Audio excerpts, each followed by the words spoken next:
নমস্কার বন্ধুরা, তোমরা সকলে দেখছো all India rankers YouTube channel এবং আজকে আমরা চলে এসেছি একটা নতুন টপিক যেটা আমাদের স্ট্র্যাটেজিকের জন্য গুরুত্বপূর্ণ।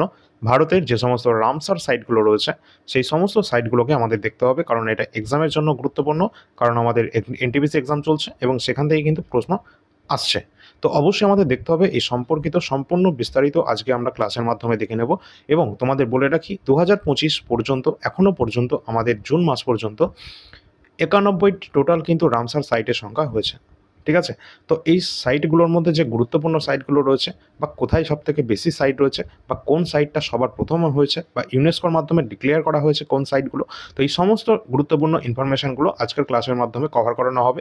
শেষ পর্যন্ত সকলে দেখবে, কারণ আজকে কিন্তু স্ট্র্যাটেজিকের একটা মোস্ট ইম্পর্টেন্ট পার্ট কভার করতে হতে যাচ্ছে। ঠিক আছে? টেলিগ্রাম চ্যানেলে যারা যুক্ত হওনি অবশ্যই তোমরা যুক্ত হয়ে যাবে ডিসক্রিপশন বক্সে, এবং কমেন্ট সেকশনে তোমরা লিঙ্ক পেয়ে যাবে। এবং সকলে একটা লাইক কিন্তু এখনই করে দেবে এবং শেয়ার অবশ্যই সকলে করে রাখবে। তো চলো আমরা বিস্তারিত দেখে নিই রামসার সাইট সম্পর্কে। রামসার সাইট যেটা হচ্ছে একটা জলাভূমি। জলাভূমি হলো এমন একটি ভূমি এলাকা যেখানে বাস্তুতন্ত্রের একটি বড় অংশ স্থায়ীভাবে অথবা বছরের যে কোনো ঋতুতে জলে পরিপূর্ণ থাকে বা ডুবে থাকে। এই ধরনের এলাকায় প্রচুর পরিমাণে জলীয় যে সমস্ত জলজ উদ্ভিদগুলো রয়েছে সেগুলো কিন্তু থেকে থাকে। তো এখানে আমরা দেখছি যে রামসার যে কনভেনশন অনুসারে যে কোনো গুরুত্বপূর্ণ এলাকা যেখানে বছরে প্রায় 8 মাস জলাবদ্ধতা থাকে, অর্থাৎ জল আবদ্ধ থাকে, সেটাই কিন্তু আমরা জলাভূমি বলে থাকি। আর এই এলাকাগুলোই কিন্তু জীববৈচিত্র্যের জন্য একদম সমৃদ্ধ। এখানে কিন্তু আমরা দেখতে পাচ্ছি টোটাল 19টি ভাগে বিভক্ত রয়েছে, যার মধ্যে রয়েছে ম্যানগ্রোভ জলাভূমি, নদী, হ্রদ, বদ্বীপ, প্লাবনভূমি এবং বনাঞ্চল। তো এই সমস্ত নিয়ে কিন্তু বিভাগে কিন্তু এরকম বিভক্ত রয়েছে এই জলাভূমিগুলি। এরপর আমরা দেখছি জলাভূমি পরিবেশগত ভারসাম্য রক্ষায় সাহায্য করে, জলবায়ু পরিবর্তন মোকাবেলা করতে এবং জীববৈচিত্র্য রক্ষার জন্য গুরুত্বপূর্ণ ভূমিকা পালন করে থাকে এই ওয়েটল্যান্ডগুলি, এই জলাভূমিগুলি। আর এর জন্যই কিন্তু আমরা প্রতি বছর 2 ফেব্রুয়ারি বিশ্ব জলাভূমি দিবস অর্থাৎ ওয়ার্ল্ড ওয়েটল্যান্ডস ডে হিসাবে আমরা কিন্তু সেলিব্রেট করে থাকি ফেব্রুয়ারির 2 তারিখ। এই দিবসের মূল উদ্দেশ্য হলো জলাভূমির গুরুত্বকে বোঝা এবং সংরক্ষণের প্রতি সচেতনতা বৃদ্ধি করা। তো এটাই হচ্ছে এর মূল উদ্দেশ্য। জলাভূমি সংরক্ষণ সংক্রান্ত যে রামসার কনভেনশন, যেটা 1971 সালে 2 ফেব্রুয়ারি এটা কার্যকর করা হয়েছিল। কত সাল? অবশ্যই তারিখটা গুরুত্বপূর্ণ রয়েছে। জলাভূমি সংক্রান্ত যে রামসার কনভেনশন, যেটা কিন্তু সাল 1971 সালে 2 ফেব্রুয়ারি কিন্তু এটা কার্যকর হয়। এবং বিশ্ব জলাভূমি দিবস এটা প্রথমবার যেটা পালন করা হয়েছিল সাল 1997 খ্রিস্টাব্দে। সাল 1997 সালে প্রথমবার বিশ্ব জলাভূমি দিবস পালিত হয়েছিল। রামসার কনভেনশনের অধীনে আন্তর্জাতিক গুরুত্বের একটি জলাভূমি হলো, সেটাই হচ্ছে রামসার সাইট। এই যে জলাভূমি কনভেনশন নামেও কিন্তু এটা পরিচিত। এটি একটি আন্তঃসরকারি পরিবেশগত চুক্তি যা ইউনেস্কো দ্বারা 2 ফেব্রুয়ারি 1971 সালে এটি প্রতিষ্ঠিত হয় এবং কাস্পিয়ান সাগরের তীরে ইরানের রামসারে অনুষ্ঠিত হওয়া একটি সম্মেলনে গৃহীত হয়েছিল। এটি 1 ফেব্রুয়ারি 1982 সালে ভারতে কার্যকর হয়।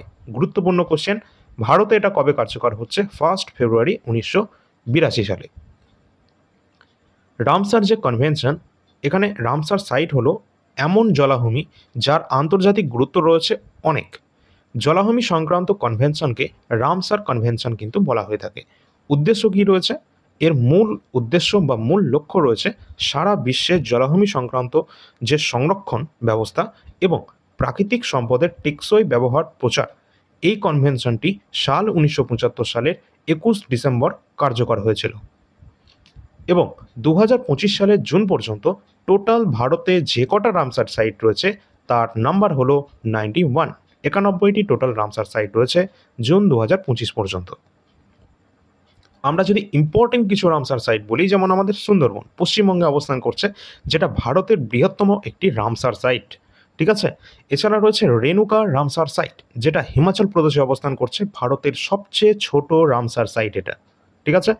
ভারতের তামিলনাড়ুতে যেটা অবস্থান করছে, তামিলনাড়ুতে মানে এখানে সব থেকে বেশি সংখ্যক কিন্তু রামসার সাইট অবস্থান করছে। কতগুলো? 20টি টোটাল রামসার সাইট রয়েছে ভারতের তামিলনাড়ু রাজ্যে। তারপরে যে রাজ্য রয়েছে সেটা হচ্ছে সেকেন্ড পজিশনে রয়েছে উত্তরপ্রদেশ, সেখানে কিন্তু 10 রামসার সাইট সংখ্যা রয়েছে, 10টি। এরপরে আমরা দেখছি চিল্কা। চিল্কা যে আমাদের যে হ্রদ রয়েছে চিল্কা, যেটা উড়িষ্যায় অবস্থান করছে, এবং কেওলাদিও ন্যাশনাল পার্ক রয়েছে জাতীয় উদ্যান, যেটা রাজস্থানে অবস্থান করছে, ভারতের প্রথম রামসার সাইট হিসাবে স্বীকৃতি লাভ করে। কবে? অবশ্যই তোমরা সেটা কমেন্ট সেকশনে জানাবে। চিল্কা যেটা উড়িষ্যায় অবস্থান করছে, কেওলাদেও জাতীয় উদ্যান যেটা রাজস্থানে অবস্থান করছে, দুটোই কিন্তু ভারতের প্রথম রামসার সাইট। এক্সামে আসা কোশ্চেন আবারও কিন্তু আসবে, ঠিক আছে। বর্তমানে বিশ্বে 2500 অর্থাৎ 2529টির বেশি কিন্তু রামসার সাইটের সংখ্যা রয়েছে।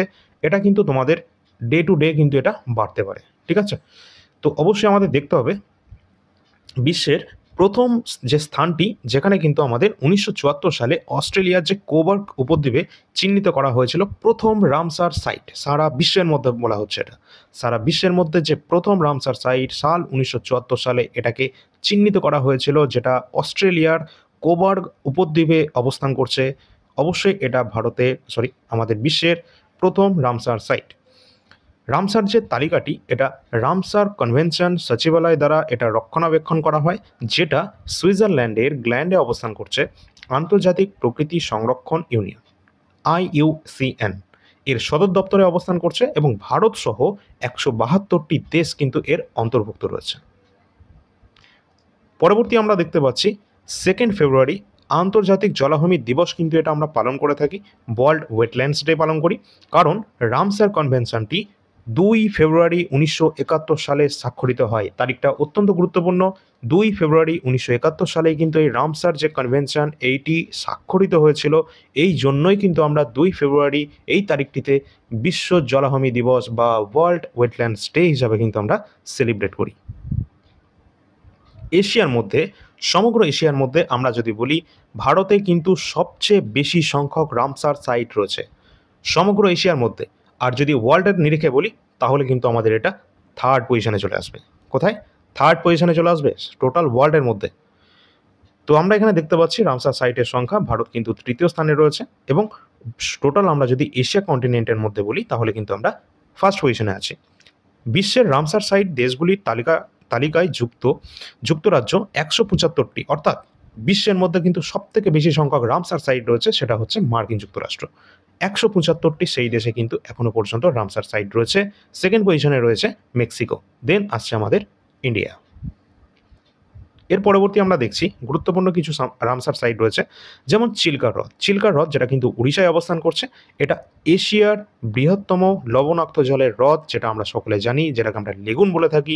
চিল্কা উড়িষ্যায় অবস্থান করছে, যেটা আমাদের ইন্ডিয়ান নেভি, ইন্ডিয়ান কোস্টগার্ড এদেরও কিন্তু ট্রেনিং সেন্টার, ঠিক আছে। পরে আমরা দেখতে পাচ্ছি লোকটাক হ্রদ যেটা মণিপুর রাজ্যে অবস্থান করছে।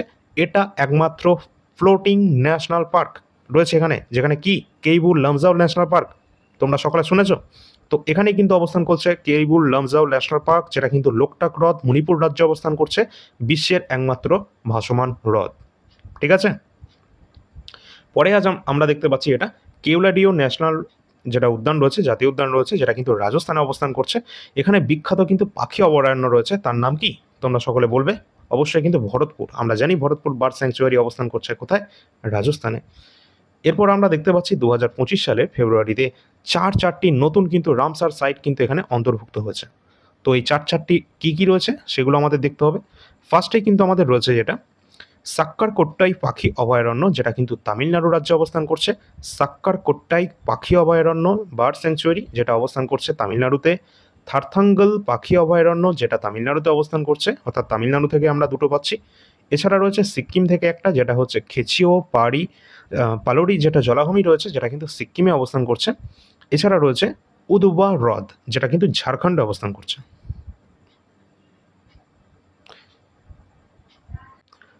এরপরে আমরা দেখে নেব বিশ্বব্যাপী টোটাল 31টি জলাভূমি যে স্বীকৃত হয়েছে, যার মধ্যে ইন্দোর এবং উদয়পুর ভারতের প্রথম শহর, ঠিক আছে। এখানে কিন্তু বিশ্বব্যাপী টোটাল কিন্তু 31টি জলাভূমি স্বীকৃত শহর রয়েছে, অর্থাৎ এই যে আমাদের রামসার যে কনভেনশন হয়েছিল, সেখানে যে আমাদের টোটাল বিশ্বের স্বীকৃত রয়েছে 31টি শহর, জলাভূমি শহর, যার মধ্যে ভারতে অবস্থান করছে দুটো, একটা মধ্যপ্রদেশের ইন্দোর শহর এবং একটা অবস্থান করছে উদয়পুর। এই দুটো শহর কিন্তু অবস্থান করছে ভারতের প্রথম শহর, ঠিক আছে। এরপরে আমরা দেখে নেব আমাদের রাজ্য অনুযায়ী, স্টেট অনুযায়ী কোন রাজ্যে কতগুলো আমাদের এই রামসার সাইটের সংখ্যা রয়েছে এবং তাদের নামগুলো আমরা ফটাফট দেখে নেব। পরবর্তী কোশ্চেনে যাওয়ার আগে তোমাদের বলে রাখি, এনটিপিসি গ্র্যাজুয়েট লেভেল এবং আন্ডার গ্র্যাজুয়েট লেভেল আগের বছরে অর্থাৎ প্রিভিয়াস ইয়ার কোশ্চেন পেপার 133টা শিফটের বেঙ্গলি ভাষায় সলিউশন। তোমরা যদি এখনও পর্যন্ত এটা না করে থাকো তাড়াতাড়ি করে নাও, বেশি সময় হয়তো তোমাদের নেই। যারা গ্র্যাজুয়েট লেভেলের এক্সাম যারা দিচ্ছ, হয়তো তোমাদের কাছে যদি এক সপ্তাহের বেশি সময় থাকে তাহলে কিন্তু এটা নিতে পারো। এছাড়া আন্ডার গ্র্যাজুয়েট স্টুডেন্ট যারা আছো তাদের এখনও টাইম আছে, সুতরাং তাদের জন্য এটা গুরুত্বপূর্ণ আছেই। যাদের প্রয়োজন রয়েছে এটা কিন্তু তোমাদের পেয়ে যাবে লাস্ট এক্সাম 2020-21 133টা শিফটের সলিউশন বাংলা ভাষায় 5000+ কোশ্চেন রয়েছে, 300টা পেজের মধ্যে কমপ্লিট করা রয়েছে এবং পিডিএফটি তোমরা দুটো পার্টে পেয়ে যাবে। 99 টাকা দিয়ে কিন্তু তোমরা টোটাল 5000+ জিকে কোশ্চেন কিন্তু পেয়ে যাবে। যাদের প্রয়োজন আছে ডিসক্রিপশন বক্সে নাম্বার দেওয়া আছে, নাম্বারে যোগাযোগ করবে এবং এই যে নাম্বার রয়েছে এই নাম্বারটায় যোগাযোগ করে নেবে। এখানেই তোমরা ডেমো পিডিএফ সহ ফুল পিডিএফ সব কিছু এখানে পাবে এবং এর থেকে কিন্তু ক্লাস কিন্তু তোমরা দেখতে পারো। আমাদের চ্যানেলে কিন্তু প্লেলিস্ট করা রয়েছে আর এখান থেকেই কিন্তু পরীক্ষায় কিন্তু অলরেডি তোমাদের আসছে। আমি বলতে পারবো না কোন কোশ্চেনটা আসছে, কিন্তু অবশ্যই কিন্তু তোমাদের আসছে, ঠিক আছে? তো অনেক কোশ্চেনই কিন্তু আমরা কিন্তু অলরেডি কিন্তু এখনও স্টুডেন্টদের থেকে যা শোনা হয়েছে আর কি, তো সেটা কিন্তু আমরা দেখেছি অনেক ভালো মাত্রায় কোশ্চেন কিন্তু এখান থেকে রিপিট হয়েছে। এবং এখানে কিন্তু তোমরা দেখে নেবে আমাদের যে সমস্ত ক্লাসগুলো ছিল সেই ক্লাস থেকেও কিন্তু অনেকগুলো কোশ্চেন কিন্তু অলরেডি কিন্তু কমন চলে এসেছে, ঠিক আছে? তো অবশ্যই তোমরা ক্লাসও দেখতে পারো যাদের প্রয়োজন রয়েছে, অবশ্যই আন্ডার গ্র্যাজুয়েট যারা রয়েছে। এছাড়া কারেন্ট অ্যাফেয়ার্সের কথা যদি বলি, কারেন্ট অ্যাফেয়ার্স কিন্তু গুরুত্বপূর্ণ তো রয়েছে এবং আমাদের পিডিএফ থেকে অলরেডি কিন্তু অনেক প্রশ্ন এসেছে, কিন্তু কয়েকটা শিফটে দেখা গেল যে সেখানে কিন্তু খুব একটা বেশি কারেন্ট অ্যাফেয়ার্স কমন পাওয়া যায়নি, ঠিক আছে? হয়তো 4টে-5টা এরকম ছিল। তো যাই হোক, অন্যান্য শিফটেও কিন্তু অনেকগুলো প্রশ্ন কিন্তু কমন পাওয়া গেছিলো, ঠিক আছে? 80%-এর ওপরই কিন্তু এতদিন তোমাদের মোটামুটি কমন পাওয়া গিয়েছিল। তো সব শিফটে তো সমান হবে না কোশ্চেন, সে তো সবার জানা আছে। তো যাই হোক, সেটা কিন্তু তোমাদের নর্মালাইজেশনে ভ্যারি করবে, সে কার শিফটে কত নাম্বার বাড়বে কি কমবে, সেটা কোশ্চেনের টাফেস্ট অনুযায়ী সেটা কিন্তু ঠিকঠাক করা যাবে। তো এখানে কিন্তু যে সমস্ত কোয়েশ্চেনগুলো রয়েছে তোমরা কিন্তু এটা দেখে নিতে পারো। এখানে তোমাদের 2024 জানুয়ারি থেকে ডিসেম্বরের কোয়েশ্চেনগুলো রয়েছে, যেগুলো সবই কারেন্ট অ্যাফেয়ার্সের টপ 100 কোয়েশ্চেন। এখানে কিন্তু যেটা রয়েছে এটা 50টা পেজের যেটা দেখছো এটা হচ্ছে জিস্ট, যেটা মোস্ট ইম্পর্টেন্ট। আর সবাই কিন্তু বলেছে যে এখান থেকে কিন্তু ম্যাক্সিমাম কোয়েশ্চেন কিন্তু অলরেডি চলে এসেছিলো। তো যাদের প্রয়োজন রয়েছে এটা কিন্তু তোমরা 2024-এর কমপ্লিট কারেন্ট অ্যাফেয়ার্স, যেটা কিন্তু 1200 কোয়েশ্চেন, তার সাথে জিস্ট টোটালটা 2024-এর কারেন্ট অ্যাফেয়ার্স, যেটা তোমরা 80 টাকায় পেয়ে যাবে। এছাড়া 2025-এর যে সমস্ত কারেন্ট অ্যাফেয়ার্সের কোয়েশ্চেনগুলো রয়েছে সেখানে নাম্বার অফ কোয়েশ্চেন বাড়ানো হয়েছে এবং তার স্ট্যান্ডার্ডও বাড়ানো হয়েছে। তার কারণ এখানে প্রিলি থেকে মেন্স লেভেল পর্যন্ত তোমাদের কমপ্লিট করা রয়েছে, যেটা কিন্তু 2025-এর জানুয়ারি থেকে এপ্রিল পর্যন্ত আমাদের কাছে এই 4 মাসের কারেন্ট অ্যাফেয়ার্স বর্তমানে অ্যাভেলেবেল আছে, যেটা তোমরা 75 টাকা দিয়ে পেয়ে যাবে। এবং এখানে কিন্তু সমস্ত কোয়েশ্চেনগুলো কিন্তু গুরুত্বপূর্ণ রয়েছে। কতগুলো কোয়েশ্চেন আছে প্রতি মাসের কিন্তু এখানে 450-এর কাছাকাছি নাম্বার অফ কোয়েশ্চেন রয়েছে, যেগুলো কিন্তু নাম্বার অফ কোয়েশ্চেনগুলো সবই এসএসসি এবং রেলওয়ের জন্য গুরুত্বপূর্ণ রয়েছে। আর এই সমস্ত কোয়েশ্চেনগুলো আমাদের রাজ্যের জন্য গুরুত্বপূর্ণ, যেমন আমাদের রাজ্যের ডব্লিউবিসিএস, পিএসসি ক্লার্কশিপ বা মিসলেনিয়াস সমস্ত এক্সামের জন্য কিন্তু গুরুত্বপূর্ণ রয়েছে। এছাড়া যাদের প্রিভিয়াস ইয়ার রেলওয়ের যে সায়েন্সের কোশ্চেন, যেমন আমাদের বায়োলজিটা বর্তমানে অ্যাভেলেবেল আছে আমাদের কাছে, তো এটা কিন্তু তোমাদের সাবজেক্ট ওয়াইজ কিন্তু এখানে চ্যাপ্টার ওয়াইজ কিন্তু এখানে রয়েছে, অর্থাৎ চ্যাপ্টার ওয়াইজ কিন্তু সমস্ত কোশ্চেনগুলো রয়েছে। লাস্ট 10 ইয়ার্সের কোশ্চেন রয়েছে এখানে কিন্তু আমাদের রেলওয়ের কোশ্চেন, তার সাথে এসএসসিরও কিছু কোশ্চেন রয়েছে। তো তোমাদের বলে রাখি এখানে যে সমস্ত প্রিভিয়াস ইয়ার কোশ্চেনগুলো রয়েছে সবগুলো তোমাদের কিন্তু চ্যাপ্টার ওয়াইজ রয়েছে, চ্যাপ্টার অনুযায়ী রয়েছে এবং 70টা পেজের মধ্যে কভার করা রয়েছে। 60 টাকা দিয়ে তোমরা কিন্তু এটা পেয়ে যাবে। আর এটা কিন্তু রেলওয়ে এএলপি টেকনিশিয়ান বলো বা আমাদের রেলওয়ে গ্রুপ ডি পাস কোশ্চেনগুলো বলো, এক্সামগুলো বলো, সমস্ত এক্সামের জন্য কিন্তু গুরুত্বপূর্ণ রয়েছে। আর সামনে যাদের কিন্তু গ্রুপ ডি রয়েছে তাদের জন্য কিন্তু অবশ্যই হেল্প করবে, বিশেষ করে যাদের সায়েন্সের পোর্শন রয়েছে, ঠিক আছে? সায়েন্সের এক্সামগুলোতে যে সমস্ত এক্সামে পার্টিকুলার সায়েন্স থেকে তোমাদের আলাদা করে সেকশন রয়েছে সেখানে কিন্তু বেশি গুরুত্বপূর্ণ হবে এই পিডিএফগুলি। এছাড়া এনটিপিসি কথা যদি বলি, সেখানে কিন্তু তোমাদের সায়েন্স থেকে হয়তো যে কটা কোশ্চেন থাকবে তার মধ্যে থেকে বায়োলজির পোর্শনটা একটু বেশি থাকে, সুতরাং এটাও তোমরা দেখতে পারো, ঠিক আছে? যাদের প্রয়োজন রয়েছে সামনে যারা আন্ডার গ্র্যাজুয়েট স্টুডেন্ট রয়েছে তাদের জন্য। এখানে আমাদের টেলিগ্রাম চ্যানেলের লিঙ্ক রয়েছে, অবশ্যই তোমরা যুক্ত হয়ে যাবে, ডিসক্রিপশন বক্সে পেয়ে যাবে। হোয়াটসঅ্যাপ নাম্বার দেওয়া আছে, এই নাম্বারে যোগাযোগ করবে যে কোনো আমাদের পিডিএফের জন্য, ডেমো পিডিএফ সব কিছু এখানে দেখতে পারবে। এই সমস্ত পিডিএফ প্রিভিয়াস ইয়ার কোশ্চেন সবই আমাদের কাছে অ্যাভেলেবেল রয়েছে। তো যার যেটা প্রয়োজন রয়েছে সেটা তোমরা দেখে নেবে। সম্প্রতি আরপিএফ এসআই এখান থেকেও প্রশ্ন আসছে, মোটামুটি এখনও পর্যন্ত 10টা মতো কোশ্চেন কিন্তু এসেছে। এনটিপিসি এক্সামের কথা বলছি, আরপিএফ এসআই থেকে এসেছে। আর এখানে যে সমস্ত কোশ্চেনগুলো রয়েছে কারেন্ট অ্যাফেয়ার্স এবং এনটিপিসি পিআইকিউ জিকে, এটা তো অবশ্যই গুরুত্বপূর্ণ যারা এনটিপিসি দেবে বা সামনে রেলওয়ে গ্রুপ ডি দেবে সবার জন্য। এসএসসি জিডি যারা পড়ছো তারা 2024-এর পিওয়াইকিউটাকে কমপ্লিট করে নাও, যেটা তোমরা 50 টাকা দিয়ে পেয়ে যাবে এবং 2025-এরটা তোমরা খুব তাড়াতাড়ি পেয়ে যাবে। পরবর্তী আমরা দেখে নেব আমাদের ফার্স্ট আমরা যে স্টেট দেখছি সেটা হচ্ছে ওড়িশা।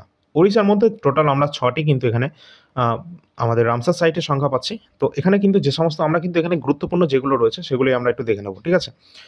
টোটাল আমাদের 91 রয়েছে, যেটা তোমাদের আগে বলেছিলাম। তো এখানে আমরা দেখতে পাচ্ছি যেটা কিন্তু চিল্কা রয়েছে, যেটা কিন্তু আমাদের 1981 সালে এটা কিন্তু টোটাল ফার্স্টে কিন্তু এটা আমরা দেখতে পাই, যেটা উড়িষ্যায় অবস্থান করছে চিল্কা। এছাড়া রয়েছে ভিতরকণিকা ম্যানগ্রোভস, এছাড়া রয়েছে যেটা 3 নম্বরে সাতকোশিয়া গিরিখাত রয়েছে, টাম্পারা লেক রয়েছে, হীরাকুদ রিজার্ভ এবং আনসুপা লেক। তো এই সমস্তগুলো রয়েছে যেগুলো কিন্তু উড়িষ্যায় অবস্থান করছে। পরবর্তী আমরা দেখব স্টেট সিকিম, যেখানে একটি টোটাল এখানে রয়েছে আমাদের রামসার সাইট, যেখানে কিন্তু খেচি ও পালোডি যে আমাদের জলাভূমি রয়েছে, ওয়েটল্যান্ড রয়েছে, সেটা কিন্তু আমরা দেখতে পাচ্ছি, যেটা কিন্তু নতুন এটা কিন্তু আমাদের অ্যাড হয়েছে, যেটা সাল 2025-এ। পরবর্তী আমরা দেখছি ঝাড়খণ্ড, যেখানে কিন্তু টোটাল একটি রয়েছে আমাদের এই ওয়েটল্যান্ড, যেটা কিন্তু জলাভূমি রয়েছে রামসার সাইট। এখানে কিন্তু উধোয়া যে হ্রদ রয়েছে, যেটা কিন্তু 2025-এ সম্প্রতি অ্যাড হয়েছে। রাজস্থানে, যেখানে কিন্তু আমরা টোটাল 4টে দেখতে পাই, তার মধ্যে রয়েছে কেওলাদিও ন্যাশনাল পার্ক রয়েছে, এছাড়া রয়েছে সাম্বার লেক, মেনার জলাভূমি যেটা উদয়পুরে, এছাড়া রয়েছে খেচান জলাভূমি সাইট, যোধপুর যে ফালোদি, যেটা কিন্তু আমরা এটা দেখতে পাচ্ছি।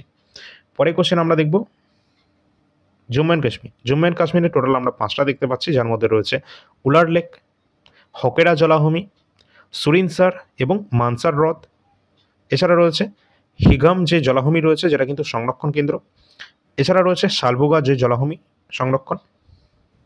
পরে আমরা দেখছি গুজরাট। গুজরাটে আমরা দেখতে পাচ্ছি নাল সরোবর পাখি অভয়ারণ্য, ওয়াদওয়ানা জলাভূমি, এছাড়া রয়েছে থোর লেক যে বন্যপ্রাণী অভয়ারণ্য, এবং রয়েছে 4 নম্বরে খিজদিয়া যে আমাদের বন্যপ্রাণী অভয়ারণ্য রয়েছে, সেগুলো কিন্তু গুজরাট রাজ্যে অবস্থান করছে। 4 বিহারে অবস্থান করছে কতগুলো, টোটাল 3টি। তার মধ্যে কী কী রয়েছে, কাবারতাল লেক, নাগি পাখি যে অভয়ারণ্য রয়েছে, এছাড়া নাকাটি পাখি অভয়ারণ্য রয়েছে, এগুলো কিন্তু বিহারে অবস্থান করছে। পাঞ্জাব রাজ্যে কতগুলো রয়েছে, 6টি। কি কি, হারিলে যে লেক রয়েছে, কাঞ্জলি লেক রয়েছে, রোপার জলাভূমি রয়েছে, এছাড়া রয়েছে কেশবপুর মিয়ামি যে আমাদের কমিউনিটি রিজার্ভ, তারপর রয়েছে নাঙ্গল বন্যপ্রাণী অভয়ারণ্য, ব্যাস সংরক্ষণ, এই সমস্ত কিন্তু এগুলোর অবস্থান করছে পাঞ্জাব। হিমাচল প্রদেশ, হিমাচল প্রদেশের টোটাল সংখ্যা 3, যার মধ্যে অবস্থান করছে প্যাং ড্যাম লেক, এছাড়া রয়েছে চাঁদের তাল জলাভূমি, রেণুকা জলাভূমি, এগুলি অবস্থান করছে হিমাচল প্রদেশ। কেরালা রাজ্য, এখানে অবস্থান করছে টোটাল 3টি, যার মধ্যে রয়েছে অষ্টমুড়ি হ্রদ, শাস্তমকোট্টা হ্রদ, এছাড়া ভেম্বনাথ যে কোল জলাভূমি রয়েছে সেগুলো। লাদাখ, লাদাখে অবস্থান করছে 2টি, যেখানে রয়েছে তসুরি মেরিরি লেক, এছাড়া রয়েছে সোকার যে জলাভূমি, এটাও অবস্থান করছে লাদাখে। মধ্যপ্রদেশ, যেখানে আমাদের অবস্থান করছে টোটাল রামসার সাইট 5, তার মধ্যে রয়েছে ভোজ জলাভূমি, সাক্ষ্য সাগর, শিরপুর জলাভূমি, যশবন্ত সাগর, তাওয়া জলাধার। তোমাদের বলে রাখি, এখানে কিন্তু তোমাদের সব পড়তে হবে না, বা এখানে আমি যেগুলো রেখেছি তার মধ্যেও সব পড়তে হবে না, শুধুমাত্র যেগুলো করবে ফার্স্টেরগুলো করবে, লেটেস্ট কটা করবে, ঠিক আছে। আর যেগুলো আমাদের সব থেকে বড় রয়েছে বা সব থেকে ছোট রয়েছে, যেটা আমরা প্রথমেই বলে দিয়েছি, ওই কটা তো অবশ্যই করে যাবে, ঠিক আছে। তো এর মধ্যে থেকে তোমরা ম্যাক্সিমামটা তোমাদের কিন্তু চলে আসবে। এছাড়া আমাদের রয়েছে মিজোরাম। মিজোরামে অবস্থান করছে যেটা কিন্তু পাল অর্ধভূমি। কর্ণাটকে অবস্থান করছে অঙ্কল সমুদ্র পাখি সংরক্ষণাগার, যেটা কিন্তু অবস্থান করছে। এছাড়া নাসিনী, যেটা অবস্থান করছে মোহনাতে। এছাড়া অবস্থান করছে যেটা মাগাদি কেরে সংরক্ষণ, এবং রঙ্গথিত্তু যে পাখি অভয়ারণ্য রয়েছে, এগুলো কিন্তু অবস্থান করছে কর্ণাটক রাজ্যে, টোটাল 4টে। মণিপুরে একটাই আছে, যেটা কিন্তু লোকটাক লেক অবস্থান করছে মণিপুরে, ঠিক আছে। এছাড়া উত্তরপ্রদেশে কিন্তু সেকেন্ড লার্জেস্ট, ঠিক আছে। ফার্স্ট হচ্ছে সব থেকে বেশি রয়েছে কিন্তু তামিলনাড়ুতে 20টি, এবং উত্তরপ্রদেশে রয়েছে কিন্তু 10টি।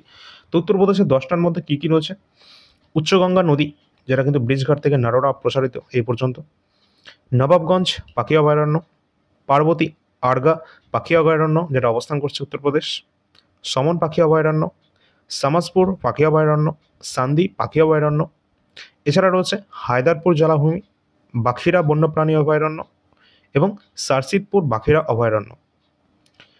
পরবর্তী রয়েছে 10 নম্বরে, যেটা কিন্তু সুর সরোবর হ্রদ। তো এই সমস্তগুলো অবস্থান করছে উত্তরপ্রদেশ। আমাদের পশ্চিমবঙ্গে টোটাল কতগুলো রয়েছে, আমাদের পশ্চিমবঙ্গে কিন্তু সব টোটাল মোটামুটি 2টো রয়েছে, যার মধ্যে সব থেকে বড় কিন্তু রয়েছে সুন্দরবন বদ্বীপ অঞ্চল, ঠিক আছে। এটা কিন্তু সব থেকে বড় কিন্তু আমাদের রামসার সাইট, এখানে কিন্তু অবস্থান করছে এটা। এছাড়া একটা রয়েছে যেটা কিন্তু পূর্ব কলকাতা জলাভূমি, যেটা কিন্তু সাল 2002-তে, এবং সুন্দরবন বদ্বীপ অঞ্চল, অবশ্যই এটা সালগুলো মনে রাখতে হবে, যেটা কিন্তু সাল 2019-এ। এবং ডব্লিউপির জন্য কিন্তু আমাদের গুরুত্বপূর্ণ এই টপিকটাও, কারণ এখান থেকে কিন্তু এই দুটো কোশ্চেনে কিন্তু অলরেডি আমাদের এক্সামে চলে এসেছে। ঠিক আছে, আবার আগামী দিনেও আসবে, একই কোশ্চেন আসবে। হরিয়ানাতে টোটাল আমরা দুটো দেখতে পাই, যেটা কিন্তু আমাদের রয়েছে সুলতানপুর জাতীয় উদ্যান রয়েছে 2021-এর, এবং বন্দিবাস যে আমাদের বন্যপ্রাণী অভয়ারণ্য রয়েছে, এই দুটি হরিয়ানা। আসামে রয়েছে কি? আসামে একটাই রয়েছে দেবারলি বিল, যেটা কিন্তু অবস্থান করছে আসামে। মহারাষ্ট্রে কতগুলো রয়েছে? মহারাষ্ট্রে টোটাল কিন্তু 3টে রয়েছে, যার মধ্যে রয়েছে নান্দুর মধ্যমেশ্বর, লোনার হ্রদ এবং থানে ক্রিক। আর লোনার হ্রদ সম্পর্কে তো তোমরা আগেই জানো, যেটা কিন্তু আমাদের উল্কাপাতের ফলে সৃষ্ট যে আমাদের হ্রদ, সেটাই হচ্ছে লোনার হ্রদ। আচ্ছা, পরবর্তী যেটা রয়েছে তামিলনাড়ু, সব থেকে বেশি সংখ্যক কিন্তু এখানে রয়েছে, টোটাল 20টি কিন্তু আমাদের এখানে রামসার সাইটের সংখ্যা রয়েছে, যার মধ্যে অবস্থান করছে কোনগুলো? যেমন রয়েছে পয়েন্ট ক্যালেমির যে বন্যপ্রাণী বা পাখি অভয়ারণ্য রয়েছে, কুন্থানকুলাম যেটা রয়েছে পাখি অভয়ারণ্য, ভাদুপুর পাখি অভয়ারণ্য রয়েছে, উদয় মর্তান্ডপুরম পাখি অভয়ারণ্য, চিত্রঙ্গঙ্গি গুদি যে আমাদের রয়েছে এখানে কিন্তু পাখি অভয়ারণ্য, কাঞ্জিরানকুলাম যেটা পাখি অভয়ারণ্য রয়েছে, সুচিন্দ্রাম থেরুর পাখি অভয়ারণ্য রয়েছে, ভেম্বান্নুর যে আমাদের জলাভূমি রয়েছে কমপ্লেক্স, সেটা অবস্থান করছে তামিলনাড়ুতে, পিচভরম ম্যানগ্রোভস, এছাড়া রয়েছে পল্লীকরণ মার্স রিজার্ভ ফরেস্ট, কারিগিলি পাখি অভয়ারণ্য রয়েছে, ভেলেট পাখি অভয়ারণ্য রয়েছে, কোডিয়াক্কারাই যে আমাদের বন্যপ্রাণী অভয়ারণ্য রয়েছে, মান্নার উপসাগরীয় যে সামুদ্রিক জীবমণ্ডল রয়েছে তার কিন্তু একটা সংরক্ষণাগার রয়েছে এখানে। এছাড়া রয়েছে সাকরাকোট্টাই যে পাখি অভয়ারণ্য রয়েছে, থারথাঙ্গাল পাখি অভয়ারণ্য রয়েছে, এগুলো সবই কিন্তু অবস্থান করছে আমাদের তামিলনাড়ুতে। বেদান্তঙ্গাল যেটা আমাদের পাখি অভয়ারণ্য রয়েছে, ভেম্বানুর যে আমাদের জলাভূমি কমপ্লেক্স রয়েছে, এছাড়া রয়েছে সীতানাগারাম জলাভূমি এবং কারি চিত্তাঙ্গুদি জলাভূমি। এই টোটাল কিন্তু আমাদের 20টি অবস্থান করছে, যেটা কিন্তু তামিলনাড়ু স্টেটে সব থেকে বেশি সংখ্যক, এবং উত্তরপ্রদেশে 10টি। ত্রিপুরায় অবস্থান করছে একটি, কি? একটা হচ্ছে রুদ্রসাগর হ্রদ। এছাড়া উত্তরাখণ্ডে অবস্থান করছে একটি, যেটা হচ্ছে আসান সংরক্ষণ। তো এই সমস্ত কোয়েশ্চেনগুলো গুরুত্বপূর্ণ, যেগুলো কিন্তু আমাদের রামসার সাইটের জন্য গুরুত্বপূর্ণ। তোমাদের কিন্তু প্রথমেই বলে দিয়েছি যে কটা সাইট, ওগুলো অবশ্যই তোমরা দেখে রাখবে। আর তোমরা অবশ্যই বলবে যে টোটাল আমাদের যে 2025-এ টোটাল তোমাদের কতগুলো অ্যাড করা হয়েছে? 4টি। এই 4টের মধ্যে তামিলনাড়ুতে 2টো অবস্থান করছে, তার মধ্যে একটা তোমরা বলবে, ঠিক আছে? অবশ্যই সেটা তোমরা কমেন্ট সেকশনের মাধ্যমে জানাবে, পারলে দুটোই বলে দেবে। এমসিকিউ কোশ্চেন তোমাদের আনলাম না, কারণ এইগুলো তোমরা মোটামুটি করে নেবে, এগুলো থেকেই তোমাদের কিন্তু এমসিকিউ কোশ্চেন কিন্তু শুরু হয়। তোমরা যদি চাও তো আমরা কিন্তু এর ওপর থেকে প্রিভিয়াস ইয়ারের ওপর ভিত্তি করে প্রিভিয়াস ইয়ারে কেমন কোশ্চেন এসেছে সেইগুলো আমি কিন্তু বলতে পারি, ঠিক আছে? তো অবশ্যই সেটা তোমরা বলবে তোমরা চাও কিনা, তাহলে কিন্তু আমি নিয়ে চলে আসবো, সেটা এসএসসির হোক, রেলওয়ের হোক, বা আমাদের রাজ্যের যে কোনো এক্সাম হোক না কেন, প্রিভিয়াস ইয়ারে যে কোনো কোশ্চেন যদি চলে আসে রামসার সাইট থেকে, সেগুলো আমরা নিয়ে আসবো এমসিকিউ ফরম্যাটে, ঠিক আছে? তো আজকের ক্লাসটা আমাদের এই পর্যন্ত ছিল। যদি তোমাদের ভালো লাগে তাহলে একটা লাইক করে দেবে, শেয়ার করে দেবে সকল বন্ধুদের সাথে, সাবস্ক্রাইব করে রাখবে চ্যানেলটিকে, এবং এর পরবর্তী কোনো টপিক যদি তোমাদের প্রয়োজন হয়ে থাকে তাহলে কিন্তু অবশ্যই তোমরা কমেন্ট সেকশনে কমেন্ট করতে ভুলবে না। 2টি টেলিগ্রাম চ্যানেল লিঙ্ক ডিসক্রিপশন বক্সেই তোমরা পেয়ে যাবে, অবশ্যই কিন্তু তোমরা যুক্ত হয়ে থাকবে, এবং এখানে কিন্তু তোমরা গুরুত্বপূর্ণ যে কোনো নোটিফিকেশান রিলেটেড হোক বা যে কোনো খবর হোক, সবার আগে কিন্তু একদম কয়েক সেকেন্ডের মধ্যে কিন্তু এখানে তোমরা পেয়ে যাবে। যে কোনো নোটিশ হোক আমাদের ওয়েবসাইটে পাবলিশ করার আগেই কিন্তু তোমরা, আগেই না, ওয়েস্ট বেঙ্গলে আমাদের ওয়েবসাইটে পাবলিশ করার আগেই কী করে পাবে তোমরা, ঠিক আছে? তো অবশ্যই গভর্নমেন্ট সেটাকে পাবলিশ করবে, তার কিছুক্ষণের মধ্যেই কিন্তু তোমরা পেয়ে যাবে, ঠিক আছে? সেটা যে কোনো এক্সামের নোটিফিকেশান হোক না কেন, বা অ্যাডমিট কার্ড রিলেটেড যে কোনো কিছু। ইউটিউব চ্যানেল এআইআর একাডেমি, এটা তোমরা এখন সম্প্রতি আমাদের এটা অ্যাক্টিভ নেই, কিন্তু খুব তাড়াতাড়ি এটা কিন্তু অ্যাক্টিভ হয়ে যাবে, ঠিক আছে? এখানেও কিন্তু পরপর কিন্তু ক্লাস আসতে থাকবে। সামনে আমাদের ব্যাক টু ব্যাক অনেক এক্সাম রয়েছে। আমাদের ওয়েস্ট বেঙ্গলে কিন্তু যে ওবিসির যে ঝামেলাটা, সেটা কিন্তু সম্প্রতি আমরা দেখতে পাচ্ছি যে অনেকটা কিন্তু শেষের পথে যাচ্ছে, যেটা কিন্তু মেটার সম্ভাবনা রয়েছে। দেখা যাক সেটা, এখনও পর্যন্ত যে নেক্সট হিয়ারিং আছে সেটার অবস্থা দেখা যাক, এবং এখনও পর্যন্ত তোমাদের যে 100টা যে আমাদের রিজার্ভেশনের যে লিস্টটা বার করেছে, সেটা গভর্নমেন্ট অফ ওয়েস্ট বেঙ্গল, সেটা তো তোমরা সকলে দেখেই নিয়েছো। তো আশা করা যাচ্ছে মোটামুটি সমস্ত এক্সাম এবার নিখুঁতভাবে চলতে শুরু করবে, তাই তো? এছাড়া আমরা দেখেছিলাম যে ওয়েস্ট বেঙ্গল মিউনিসিপ্যাল কর্পোরেশনের মাধ্যমে কিছু নিয়োগ সম্প্রতি, যেগুলো সব একটা মানে সবাই তো এখানে অ্যাপ্লাই করতে পারবে না যদিও, তাও কিন্তু তারা নোটিফিকেশন জারি করেছে। সুতরাং সম্ভাবনা রয়েছে যে আগামী দিনে আমাদের কিন্তু ক্লার্কশিপ এক্সাম রয়েছে, যেটা কিন্তু সম্ভবত 23-এরটা, যার পার্ট 2 এক্সামটা হবে। মিসলিনিয়াসের এখনও রেজাল্ট বাকি আছে, ক্লার্কশিপের রেজাল্ট বাকি আছে, সেগুলো দেবে। কেপিএসআই রেজাল্ট বাকি আছে, আমাদের রাজ্যের কথা বলছি। এছাড়া সামনে কিন্তু নতুন ভ্যাকেন্সিও আসবে, যেটা হচ্ছে আমাদের ক্লার্কশিপ রয়েছে ওয়েস্ট বেঙ্গলের, মিসলেনিয়াস রয়েছে ওয়েস্ট বেঙ্গলে, যেটা নতুন ভ্যাকেন্সি কিন্তু আসার সম্ভাবনা রয়েছে, যেটা কিন্তু সামনের আমরা নভেম্বর কি সেপ্টেম্বর অক্টোবরের দিকে আমরা পেয়ে যাব। ঠিক আছে, তো অবশ্যই চ্যানেলটা সাবস্ক্রাইব করে রাখবে, যে কোনো খবর সবার প্রথম সবার আগে তোমরা পেয়ে যাবে। এছাড়া আমাদের পরপর এখন এক্সাম রয়েছে, যেটা কিন্তু আমাদের এসএসসির সমস্ত এক্সামগুলো রয়েছে পরপর, এবং রেলওয়ে কিন্তু তার এক্সাম পরপর নিতে থাকছে টাইম টু টাইম। ঠিক আছে, তো সমস্ত আপডেট তোমরা পেয়ে যাবে, টেলিগ্রাম চ্যানেলে যুক্ত হয়ে থাকবে, এবং এই যে হোয়াটসঅ্যাপ নাম্বার রয়েছে, এই নাম্বারে যে কোনো পিডিএফ তোমাদের যদি প্রয়োজন হয়ে থাকে, তাহলে কিন্তু সব কিছু তোমরা এখানে পেয়ে যাবে। যার যেটা প্রয়োজন আছে, সমস্ত পিডিএফ প্রিভিয়াস ইয়ার কোশ্চেন এখানে কিন্তু রেডি রয়েছে, যার যেটা প্রয়োজন রয়েছে সেটা তোমরা নিয়ে নিতে পারো। তো চলো পরবর্তী ক্লাস নিয়ে আসছি। ধন্যবাদ।